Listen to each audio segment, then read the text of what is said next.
Hello everyone. तो इस video में हम लोग सीखेंगे मास डेंसिटी या फिर उसे स्पेसिफिक मास भी कहते हैं। तो हम मास डेंसिटी के बारे में सीखेंगे।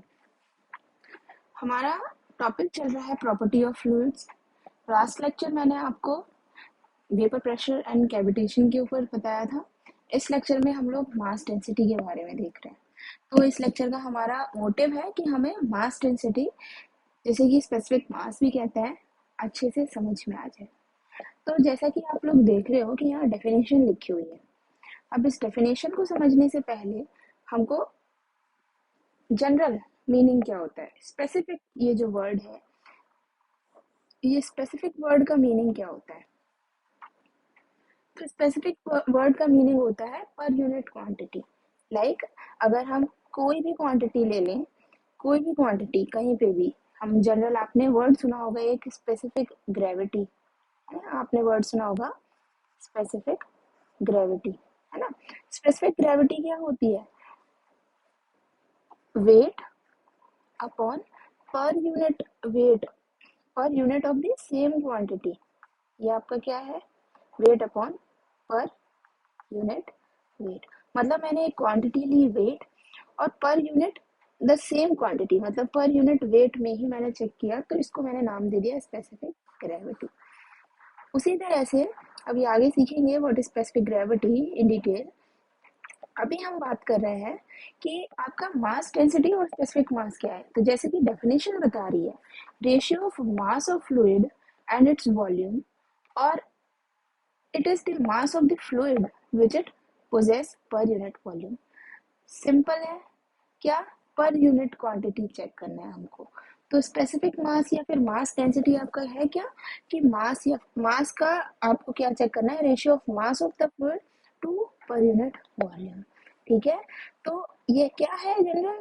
ये है कि एक फ्लूइड का मास कितना है, जिसका कि वॉल्यूम कितना होगा, 1 यूनिट होगा। तो 1 यूनिट फ्लूइड का मास कितना है, वो उसकी स्पेसिफिक मास या फिर मास डेंसिटी बता देती है। अब इस मास डेंसिटी को रिप्रेजेंट करने का तरीका होता है, इसको हम डिनोट करते हैं रो से। दिस इज रो। ठीक। अब जैसे कि मैंने बोला कि ये पर यूनिट वॉल्यूम है, तो हम लोग इसका फॉर्मूला दे सकते हैं क्या? Rho is equal to mass upon volume, per unit volume. तो ये तो हो गया इसका फॉर्मूला। अब फॉर्मूला हो गया तो यूनिट्स भी हमको पता होनी चाहिए। मास की यूनिट अगर मैं एमकेएस यूनिट सिस्टम से मेजर करूं, तो मास की यूनिट क्या हो जाएगी? किलोग्राम पर यूनिट वॉल्यूम, तो per metre cube. This is MKS system, right. And then अगर मैं सीजीएस में ट्राई करूं, तो ये हो जाएगा ग्राम सेंटीमीटर ग्राम सेकेंड, मतलब ग्राम, मास की यूनिट ग्राम पर सेंटीमीटर क्यूब। ये हो गया सीजीएस यूनिट। ठीक है। तो ये होता है आपका इन जनरल मास डेंसिटी यानी स्पेसिफिक मास। स्पेसिफिक मतलब किसी पर यूनिट क्वांटिटी के टर्म्स में बात हो रही होगी, तो ये पर यूनिट वॉल्यूम के टर्म्स में बात हो रही है, मास की बात हो रही है पर यूनिट वॉल्यूम के टर्म में। अब ये तो हो गई डेफिनेशन कि व्हाट इज मास डेंसिटी। अब देखो, और मास डेंसिटी के बारे में डिटेल में और कुछ छोटी छोटी चीजें हैं जो कि हमको पता होनी चाहिए। जैसे कि ये जो आपका मास डेंसिटी है किसी भी फ्लूइड का, क्योंकि हम लोग फ्लूइड पढ़ रहे हैं, तो हम मास डेंसिटी फ्लूइड के बारे में बात करेंगे, किसी भी फ्लूइड की। तो मास डेंसिटी किसी भी फ्लूइड की जो है वो डिपेंड करती है किस पे? टेम्परेचर पे एंड प्रेशर पे। T for temperature and this is pressure. अब ये कैसे डिपेंड करती है? तो देखो, मान लो कोई वेसल में आपका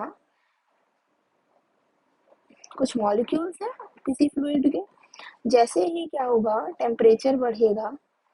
ठीक है। आपने क्या किया, ये लैब के ऊपर कुछ भी रखा हुआ है, मान लो इसको बर्न कर रहे हैं, कोई फ्लूइड फिल्ड था इसमें। अब इस फ्लूइड का जैसे ही टेम्परेचर बढ़ा, इसके मॉलिक्यूल्स होंगे, तो टेम्परेचर बढ़ने से क्या होता है कि इसके जो मॉलिक्यूल्स हैं उनमें एक्टिविटी बढ़ने लग जाती है। ठीक। तो टेम्परेचर बढ़ने से मॉलिक्यूल्स एक्टिव होंगे, वो इधर उधर जो है मूवमेंट करने लगेंगे। तो इन मॉलिक्यूल्स के बीच की जो स्पेसिंग है वो बढ़ने लगती है, स्पेसिंग इन मॉलिक्यूल्स के बीच की बढ़ने लगती है। इसका मतलब क्या होता है कि इसी सेम वॉल्यूम में, मैंने बात करी यही वॉल्यूम था, इसी सेम वॉल्यूम में आपके जो नंबर ऑफ मॉलिक्यूल्स है वो क्या होने लगते हैं, कम होने लगते हैं। ठीक है, तो जब नंबर ऑफ मॉलिक्यूल्स कम हो रहे हैं दैट मीन्स क्या हो रहा है, मास जो है वो रिड्यूस हो रहा है but volume is the same. ठीक है, तो इसका मतलब क्या हो रहा है, जो आपकी मास डेंसिटी है, मास डेंसिटी, इसके साथ क्या हो रहा होगा, ये जैसे जैसे आप टेम्परेचर बढ़ाओगे मास कम हो रहा है एंड वॉल्यूम बढ़ रहा है। दैट मीन्स मास डेंसिटी आपकी क्या, टेम्परेचर के इनवर्सली प्रोपोर्शनल है।